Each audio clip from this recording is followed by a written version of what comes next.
Halo sahabat Kompas TV, bersama saya Teo Reza Hidayat, dan sekarang saya bersama dengan Pak Basari, Ketua RW 10 Karya Bakti, Kelurahan Karya Mulya. Nah, Bapak pada malam kejadian tahun 2016, itu Bapak sedang ada di mana? Terima kasih ya. Iya. Pada saat itu jujur ya, saya itu warung yang saya kelola itu buka pagi, tutupnya menjelang maghrib. Jadi pada saat itu saya ya berada di rumah, nggak ada di tempat yang saya usaha warungan itu, yang di depan anak-anak pada tidur di situ tuh Pak. Oke. Di tempatnya anaknya Pak RT. Nah, kalau misalkan pada saat penangkapan terpidana 31 September 2016 itu mungkin Bapak bisa ceritakan Bapak sedang ada di mana? Bahkan saat penangkapan pun saya tidak tahu, ya kemungkinan besar saya ada di rumah. Saya tahunya saat ada acara warga hajatan, malam hari kan biasa warga itu ketika ada yang hajatan itu kumpul, melekan. Nah, di saat melekan itu ada teman-teman atau yang ikut melekan itu ngomong ke saya. Memang waktu itu saya nggak jadi RW ya, cuma mereka manggil saya masih RW. Pak RW dengar enggak? Itu anak-anak di sini ditangkap sama polisi. Siapa?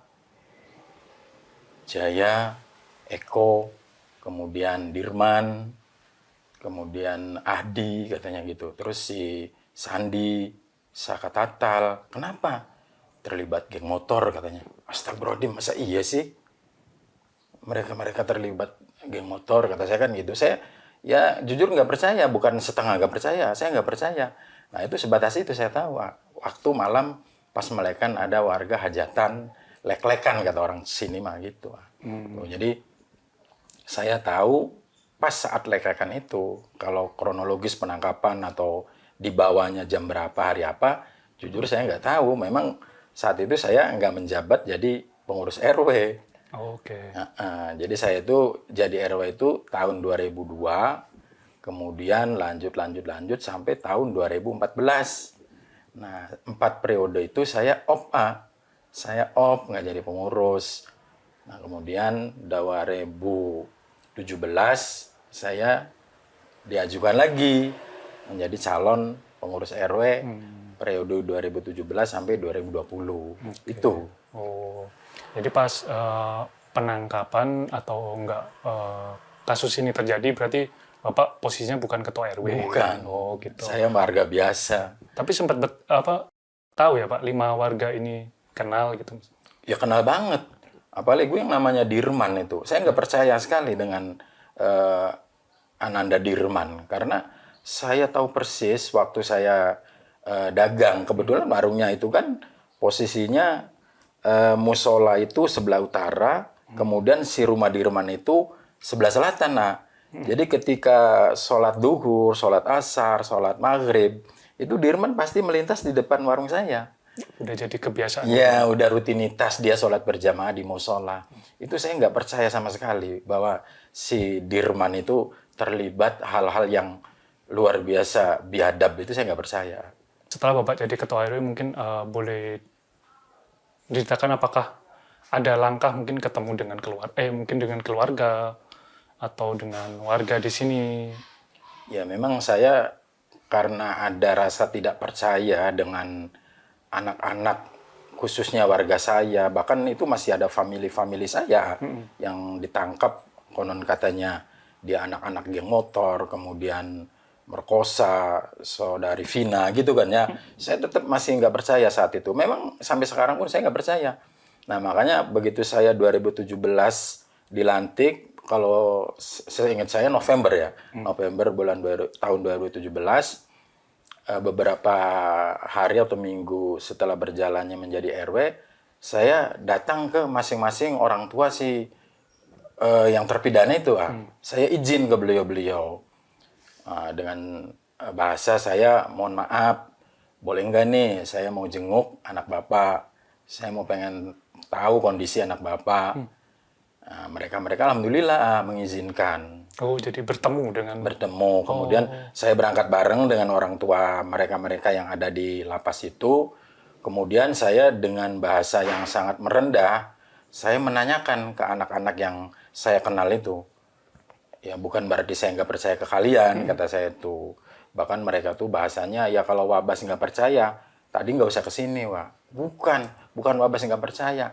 Biar Wabas yakin. Bahkan saya merinding, nangis, nggak percaya. Tetap saya nggak percaya kalau kalian melakukan. Bahasanya mereka tuh bahasanya berasa ketauhidan. Demi Allah, Wak, demi Rasulullah, saya nggak melakukan. Kalau Wabas nggak percaya, Wabas mending pulang, Wak. Itu siapa, Pak, yang bilang seperti itu? Ya anak-anak yang ada di dalam, kayak si Saka Tatal, kemudian si Dirman, Eko, kemudian Sandi, kemudian si Jaya. Karena mereka tiap hari pasti ketemu di warung, kalau siang hari itu. Jadi saya tetap nggak percaya. Mereka pun bahasanya demi Allah, demi Rasulullah. Kalau kita orang yang punya ketauhidan kuat, yakin, orang Islam, yakin bahwa mereka nggak berbuat itu, saya yakin. Pada saat mungkin Bapak tahu lah materi kondisi warga lah pas lagi kasus itu lagi booming, matanya 2016 atau 2017-an. Ya shock sekali yang pasti. Masa iya sih mereka-mereka itu berbuat sedolim itu? Nggak ada yang percaya tetap, nggak ada yang percaya. Cuma karena mereka sudah ada di kantor polisi, kita mau berbuat apa? Ya, kita bukan ahlinya, kita bukan bidangnya. Akhirnya orang tuanya bisa menangis dan berharap semoga ada keadilan. Semoga Allah memberikan jalan bahwa ini bukan yang sebenarnya yang dilakukan oleh anak-anak warga RW 10 Karya Bakti ini. Dan yang saya nggak percaya lagi, itu si Dirman itu sedikit ada keterbelakangan mental. Ketika diinterogasi, ketika ditanyain, mereka polos, mereka jujur anak itu. Karena kalau bahasa sekarang mah idiot kan ya. Nah saya bisa percaya, bisa yakin si Dirman itu idiot. Saya nanya ke uaknya, kemudian ke saudaranya. Bahkan saya langsung ke orang tuanya. Memang iya Pak RW, anak saya itu ada kekurangan, ada keterbelakangan mental. Terus kata kakaknya, memang iya Pak dari kecil anak itu idiot. Seperti itu tuh. Kasus ini kan jadi ramai lagi Pak setelah 8 tahun berjalan gitu. Terus mungkin film Vina itu jadi pemicunya lah. Nah, harapan Bapak terkait kasus ini bagaimana? Ya harapan saya sih mudah-mudahan Allah memberikan jalan yang terbaik. Makanya insya Allah rencana kami atas nama warga secara spontanitas ingin mengadakan doa bersama. Di situ judulnya Saladara Berdoa Demi Keadilan Peggy Setiawan dan Terpidana. Berinding. Saya benar-benar atas nama pengurus merasa tergugah, merasa semangat dengan apa yang dicetuskan oleh warga secara spontanitas, bahwasanya memang keadilan itu harus ada. Dan Allah semua akan pasti memberikan keadilan kepada anak-anak yang memang tidak melakukan gitu. Apalagi dengar di semua media itu semua saksi sudah memberikan kesaksian yang sebenar-benarnya. Bahwa memang anak-anak yang terpidana itu bukan pelakunya. Insya Allah mudah-mudahan Allah memberikan jalan, memberikan keadilan yang seadil-adilnya kepada warga saya, saudara saya, anak-anak saya yang menjadi terpidana itu. Dan harapan saya pun warga lebih percaya dengan kondisi sekarang dan lebih percaya dengan orang-orang yang benar-benar memberikan keadilan dan mencari keadilan demi bebasnya Peggy dan terpidana khususnya RW 10 Karya Bakti.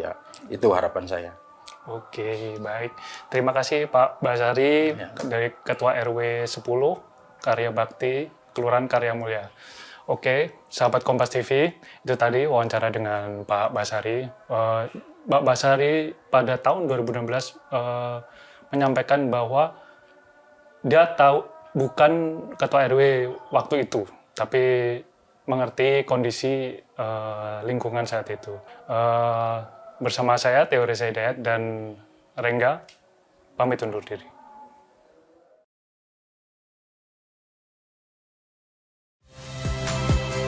Saya Nitya Anissa, saksikan program-program Kompas TV melalui siaran digital, pay TV, dan media streaming lainnya. Kompas TV, independen, terpercaya.